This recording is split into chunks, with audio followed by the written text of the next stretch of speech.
Kirandif de m'avoir invité aujourd'hui. Effectivement, je travaille à l'ambassade du Danemark ici à Paris et je suis toujours heureuse quand il y a une occasion comme ça pour venir partager avec vous ce qu'on a fait au Danemark. Et c'est vrai que depuis quelques années maintenant, nous avons de plus en plus de délégations françaises. D'ailleurs, je pars ce soir. Nous avons aussi des directeurs d'EHPAD qui sont au Danemark cette semaine pour aller voir sur le terrain concrètement comment est-ce que toute cette politique se déroule. Et nous avons aussi de plus en plus de Danois qui viennent en France pour voir ce que vous faites ici. C'est vrai qu'on parle beaucoup de l'EHPAD hors les murs, tout ce qui est résidence, service senior, etc. Donc, il n'y a pas plus que 3 semaines où on avait vraiment une très grande délégation du Danemark avec le couple princier-héritier qui était venu avec 3 ministres. Et un des ministres, c'était le ministre de la Santé et des Seniors. Il y avait des institutionnels du ministère de la Santé et aussi des entreprises dans la délégation. Donc, voilà, juste pour vous dire qu'on est vraiment très content de ces échanges qu'on a. Et en plus, nous venons en fait de signer aussi entre le ministère de la Santé et des Solidarités ici en France et le ministère de la Santé et des Seniors au Danemark une déclaration d'intention. Donc, je suis sûre que aussi dans les années à venir, on sera amené à échanger et partager encore plus d'expériences ensemble. Donc, effectivement, c'est une grande question sur le bonheur des seniors et le bonheur des Danois. Et juste peut-être pour la petite parenthèse, il est vrai qu'à chaque fois qu'on fait des sondages dans le monde sur le bonheur des Danois, mais c'est en général, c'est pas que les seniors, le Danemark sort quand même en haut du classement. Et ça sera trop long de vraiment donner toutes les explications ici pourquoi, mais je pense que quand même, toute l'éducation et le système de santé en est pour beaucoup. Et vous allez retrouver un peu ces valeurs dans ma présentation. Alors, avant de vous dire un peu plus sur l'approche domiciliaire, comment on a organisé la politique et mise en place au Danemark, je voulais quand même vous donner quelques bases sur comment on a fait notre organisation territoriale au Danemark, parce qu'il faut savoir qu'il y a une dizaine d'années, on a fait une grosse réforme, ce qui fait que toujours, bien évidemment, il y a au niveau national toute la politique avec les objectifs nationaux qui sont définis, mais après, il y a les régions, et nous avons aujourd'hui 5 régions au Danemark, et elles s'occupent essentiellement de tout ce qui est hôpital et les médecins généralistes. On a parlé tout à l'heure, j'ai entendu parler de la durée moyenne de séjour, par exemple, et c'est vrai qu'au Danemark, ça, c'est un sujet très important parce que qu'est-ce que ça veut dire? On essaie vraiment de réduire le temps à l'hôpital. On est actuellement à 3 jours et demi de durée moyenne de séjour et parce qu'on veut que de plus en plus ça se passe en dehors de l'hôpital. Donc on essaie de limiter, d'éviter d'aller à l'hôpital et si on y va, on y reste le moins longtemps possible. C'est clairement la politique. Ensuite, avec cette réforme, il y a 10 ans, on a réduit aussi le nombre de municipalités. Et aujourd'hui, on en a 98. Et ce qui caractérise les municipalités, c'est qu'il y a en moyenne 50 000 habitants. Et ceci, on l'a fait pour pouvoir donner plus de compétences aux villes et aux municipalités, ce qui veut dire qu'en réalité, aujourd'hui, c'est les municipalités qui gèrent tout ce qui est médico-social. C'est donc les municipalités qui ont la responsabilité de l'aide à domicile, des EHPAD, qui s'occupent de la prévention et de plus en plus la rééducation et réhabilitation. Donc, c'est que la rééducation très, très spécialisée qui se passe à l'hôpital. Sinon, c'est dans des centres municipaux qu'on fait ça. Donc, on transfère, comme j'ai dit, un maximum de choses en dehors de l'hôpital. Oui. Quelques petits éléments de prospective. Il est vrai qu'on travaille beaucoup la prévention au Danemark, mais pour l'instant, malheureusement, ce n'est pas pour autant qu'on vit plus longtemps qu'en France. Donc en France, vous avez quand même un âge moyen plus important qu'au Danemark. Par contre, la petite nuance, c'est qu'au Danemark, on a plus d'années en bonne santé. Donc quelque part, c'est quand même aussi le retour de la prévention, je pense. Oui. Ensuite, pour le soutien à domicile et un peu les dépenses consacrées aux soins et la santé au Danemark, il faut savoir que au Danemark, vous le savez sûrement, c'est un peu l'État-providence. Et quand on fait pareil les sondages, on s'aperçoit que les Danois sont contents de payer leurs impôts. Ils trouvent que c'est un moyen pour eux d'être sécurisés aussi, parce que qu'est-ce que ça veut dire? On paye plus d'impôts, oui, mais quand on est dans une situation difficile, où on a moins de salaire, ou autre, par exemple si on est étudiant, ou si on est au chômage, quand on est à la retraite, on a en retour beaucoup plus d'aides. Donc, les aides sont plus importantes. Et quand on regarde aussi les dépenses pour les personnes dépendantes, on voit qu'au Danemark, on est quand même au-dessus de la moyenne de l'OCDE, au-dessus de la France, avec 2,5% du PIB. C'est assez important. Et quand on regarde de près ce chiffre et on regarde un peu aussi la répartition entre le domicile et les établissements, on voit aussi donc comment l'approche domiciliaire, donc les aides à domicile, prennent une grande partie du budget. Ensuite, j'ai essayé d'expliquer un peu en quoi se concrétise cette politique d'approche domiciliaire au Danemark, comment on le voit sur le terrain. Et je vais vous donner quelques éléments clés de réponse. Donc là, je vais vous les mentionner et après, je vais y revenir. Il y a ce qu'on appelle au Danemark le Conseil des seniors, qui est obligatoire dans chaque municipalité. Le Danemark, c'est le seul pays au monde où ceci est obligatoire. Je vais y revenir. Il y a de multiples mesures de prévention. Je vais aussi en décrire plusieurs. Il y a la loi dite de service social et de compensation. Je vais y revenir, mais brièvement, ça veut dire que si une personne a une perte d'autonomie permanente, c'est au pouvoir public de combler la perte. Ensuite, il y a des incitations financières qui participent aussi à la politique. Donc, pour le Conseil des seniors, je disais que c'est obligatoire au Danemark. Et en fait, c'est dans chaque ville, il y a tous les citoyens au-delà de 60 ans qui peuvent être élus. Et c'est aussi ces personnes qui élisent le conseil. Ils sont rémunérés un petit peu pour les réunions qu'ils sont. Et l'essentiel avec ces conseils, c'est que le conseil municipal doit obligatoirement les consulter pour toute question qui concerne les personnes âgées. Et ce n'est pas que la construction d'un nouvel EHPAD ou l'organisation de l'aide à domicile, ça va beaucoup plus loin sur tout ce qui est l'environnement, l'accès à l'infrastructure, les bibliothèques, l'offre culturelle, etc. Donc juste pour dire que oui, on fait beaucoup de choses pour que les gens puissent rester à domicile le plus longtemps possible. Et ce Conseil des seniors participe aussi à cela. Le Conseil n'a pas de droit de veto, mais j'ai rencontré plusieurs représentants de ces conseils au Danemark pendant les différents voyages qu'on a faits. Et ils disent tous que, même s'ils n'ont pas de droit de veto, c'est quand même une vraie source de propositions. Et pour la plupart des cas, ils ont un très bon dialogue avec les conseils municipaux pour donc porter le point de vue des seniors de la ville. Et après, ils n'ont pas peur non plus d'utiliser la presse, etc., s'ils trouvent qu'ils ne sont pas assez écoutés. Oui, pour ce qui concerne les mesures de prévention, il y en a beaucoup, et là, je vais en parler de 3 en particulier. Donc, il y a premièrement des centres d'activité pour seniors. Qu'est-ce que c'est un centre d'activité pour seniors? C'est quelque chose qu'on trouve dans pratiquement toutes les villes au Danemark. Et c'est un endroit où très souvent les seniors de la ville peuvent venir et où les activités sont gratuites et données par des bénévoles. Mais c'est géré par la municipalité, donc ce n'est pas des associations comme on en voit souvent en France qui gèrent ces activités. Donc c'est une politique publique de vouloir ces centres de prévention. Et j'ai plusieurs fois parlé avec un maire adjoint d'une ville où ils sont un très très grand centre près de l'aéroport de Copenhague et qui me dit mais en fait, c'est le meilleur investissement de la ville. Parce que le fait que les seniors vont là, dans ces centres, où il y a des cours de langue, d'informatique, il y a du sport, il y a plein de choses, mais ça les tient occupés, c'est une prévention, et ça lutte aussi contre l'isolement. Ensuite, il y a ce qu'on appelle au Danemark les visites préventives. C'est quelque chose qui est inscrit dans la loi. Et en fait, le principe, ça a changé un petit peu.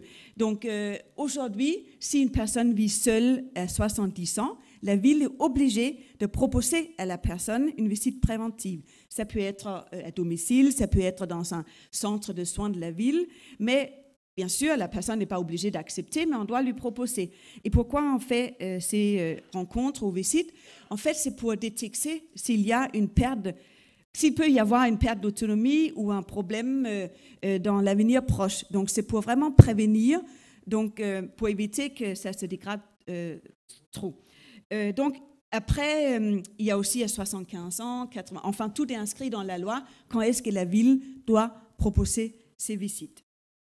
Dernier point que j'ai mis par rapport à la prévention, c'est tout ce qui est repas organisés en ville. Bien évidemment, il y a des repas dans le centre d'activité dont je parlais tout à l'heure, mais il y a aussi beaucoup de villes qui organisent dans des lieux spécifiques municipaux où les personnes qui vivent encore à domicile peuvent venir pour prendre le repas avec quelqu'un d'autre, parce qu'il est vrai, nous le savons tous, le meilleur moyen aussi pour garder ses capacités cognitives, c'est d'être avec les autres, discuter, échanger, etc.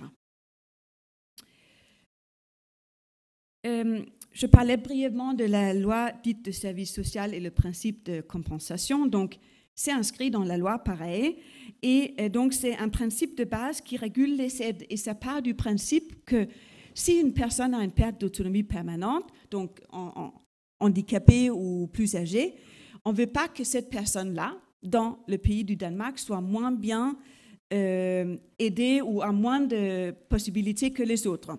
Après, je ne dis pas qu'on peut mettre tout le monde au même niveau, mais on peut essayer de combler une perte d'autonomie. Et c'est pour cela que, par exemple, c'est au pouvoir public de financer de l'aide à domicile. Après, on discute, c'est-à-dire que la personne qui a un problème, une personne âgée, rencontre l'ergothérapeute de la ville pour avoir une estimation. Moi, j'ai droit à combien d'heures d'aide à domicile par semaine?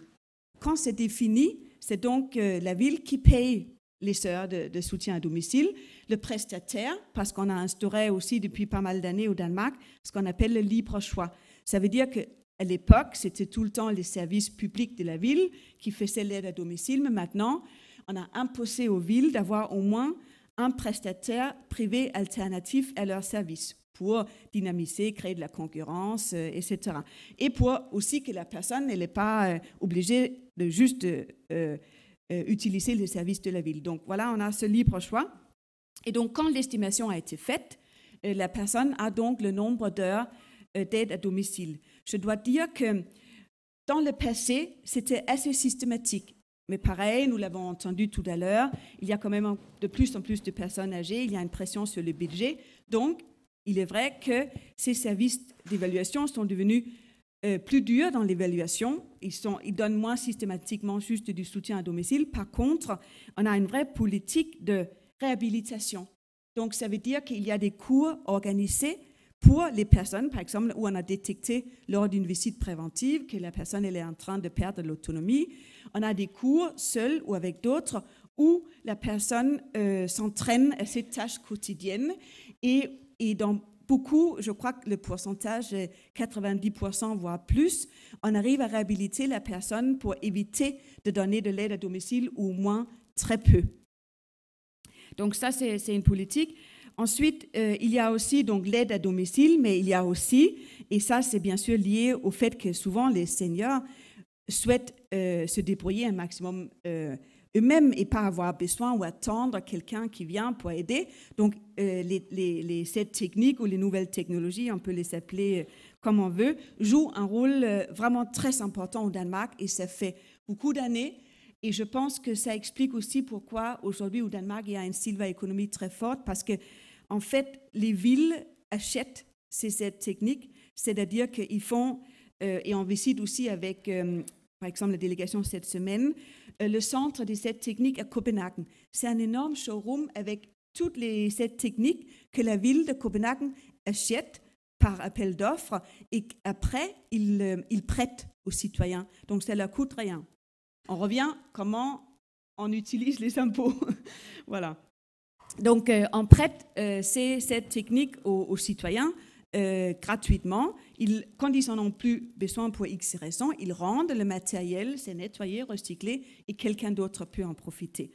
Donc, les essais techniques jouent vraiment un rôle important pour limiter les pertes d'autonomie. Et j'ai mis une page, c'est la prochaine, où j'ai juste mis quelques exemples de technologies ou aides techniques qu'on utilise beaucoup au Danemark.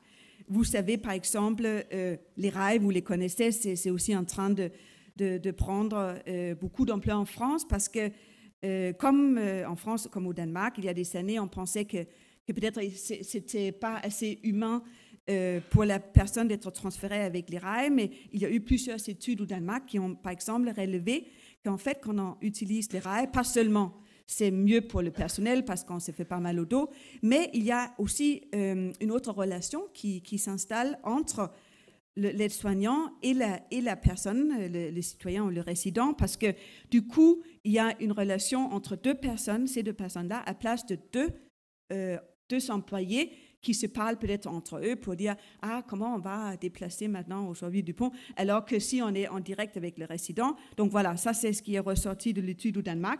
Après, il y a d'autres technologies qui sont beaucoup aidées pour compenser la perte d'autonomie et aider le personnel. J'ai mis quelques exemples. Donc, comme le premier, c'est un drap électrique. C'est encore peu connu en France, mais on commence à en voir. C'est pour les personnes vraiment alitées et où une personne aussi peut déplacer la personne quand elle est tombée plus bas dans le lit ou on doit faire les toilettes, etc. Il y a tout ce qui est siège de douche aussi, très automatisé. Il y a bien sûr tout ce qui est évier avec des petits trous dedans pour mieux se tenir ou des comment ça s'appelle, des accoudoirs pour se relever des toilettes. Il y a les sols intelligents pour prévenir les chutes. Il y a le siège que vous voyez là, c'est une sorte de chaise qui se rassemble en dessous de la personne qui a chuté sur le sol. Donc, à la place de porter la personne, on rassemble le siège en dessous et avec une télécommande, on relève la personne. Et le dernier, c'est un lit intelligent qui s'utilise maintenant beaucoup pour envoyer, par exemple, très à domicile, mais aussi en établissement. En domicile, par exemple, quand le lit est humide, ça envoie un message au service d'aide à domicile pour qu'on ne fait plus les tours systématiquement par rapport aux zones géographiques, ordre géographique, mais par nécessité. Quand est-ce que c'est important qu'on aille voir cette personne-là parce qu'il y a une alarme qui s'est déclenchée. Et tout ça, bien sûr, c'est réfléchi aussi dans un schéma global de coûts.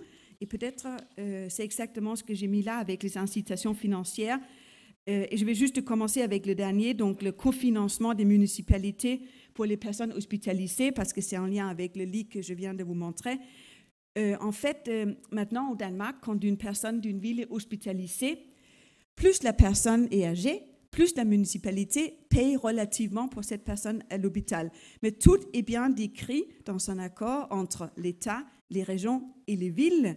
Donc, on sait qui a quelle responsabilité et qui paye. Donc, aussi pareil, par exemple, quand une personne doit sortir de l'hôpital, c'est à la municipalité de savoir est-ce que la personne peut rentrer.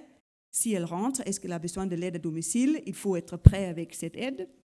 Est-ce qu'elle va dans un EHPAD intermédiaire avec une place intermédiaire? Donc, il faut trouver la place parce que sinon, c'est la ville qui paye la place à l'hôpital. Donc, tout est co-organisé, si vous voulez. Donc, bien sûr, ça, c'est aussi un résultat de la réforme territoriale il y a 10 ans parce que quand on a donné la prévention aux villes, c'est aussi, on a estimé normal que c'est les villes qui récupèrent les bénéfices de la prévention. Le premier, c'est par rapport au calcul, parce qu'il est sûr qu'une personne à domicile coûte moins cher à l'État ou à la ville qu'une personne en établissement. Donc, il y a eu, juste pour votre information, des calculs de fait. Et au Danemark, on dit que si la personne a entre 22 et 25 heures d'aide à domicile par semaine, c'est moins cher que la personne à un établissement. Ceci dit, on ne force jamais une personne à aller en établissement. Il y a bien sûr aussi le libre choix, mais il est vrai que quand on commence à avoir 25 heures d'aide à domicile par semaine, c'est souvent aussi la volonté de la personne et la famille d'être en établissement où on peut vraiment être pris en charge 24 heures sur 24. pas seulement on retrouve cette approche domiciliaire, à domicile bien évidemment, mais quand on arrive en établissement, il y a quand même aussi, je voulais juste en parler, il y a une vraie approche domiciliaire en établissement aussi. C'est-à-dire qu'on le retrouve par exemple dans le fait que les résidents, ils sont un bail. Souvent les EHPAD au Danemark, donc publics pour la majorité, sont construits avec des bailleurs sociaux et il y a donc un bail. Donc le résident est comme tout bailleur social ailleurs. C'est souvent plus grand, c'est une quarantaine de mètres carrés. Et il y a avec la chambre aussi une petite kitchenette, il y a le salon, il y a la salle de bain évidemment, et dans la salle de bain, on retrouve très souvent une machine à laver le linge, parce qu'on veut que ça soit comme à domicile, donc les affaires sont lavées dans l'appartement. Après, la petite photo, c'était pour vous montrer que les gens amènent toujours leurs propres meubles, ils essaient vraiment de créer un chez-soi, même en établissement, et c'est vrai que quand on visite, on voit devant les portes des petites décorations, la photo de la personne, etc. Donc c'est un vrai domicile même en établissement. La dernière page, c'est parce qu'au Danemark, maintenant, on a eu cette politique de permettre aux personnes âgées de rester à domicile le plus longtemps possible. Et il y a aussi un piège, et c'est ça que je voulais vous dire. Et on s'est rendu compte au Danemark que le piège, bien évidemment, c'est aussi l'isolement. Et on a eu, avant le gouvernement pressant, on avait une autre ministre qui était exclusivement dédiée aux personnes âgées, qui était anciennement directrice dans un EHPAD, et elle a fait beaucoup de travail pour sortir les personnes âgées à domicile de leur domicile, parce que sinon on peut aussi effectivement tomber dans ce piège d'isolement. Et une des façons de sortir de l'isolement au Danemark, par exemple, c'est cette association danoise à vélo sans âge. Peut-être vous en avez entendu parler parce qu'ils sont aussi en train de monter, ils sont à plus d'une dizaine d'antennes en France, où c'est donc des bénévoles qui soit vont à domicile ou dans les établissements pour sortir les personnes âgées et faire des promenades à vélo. Merci de votre attention.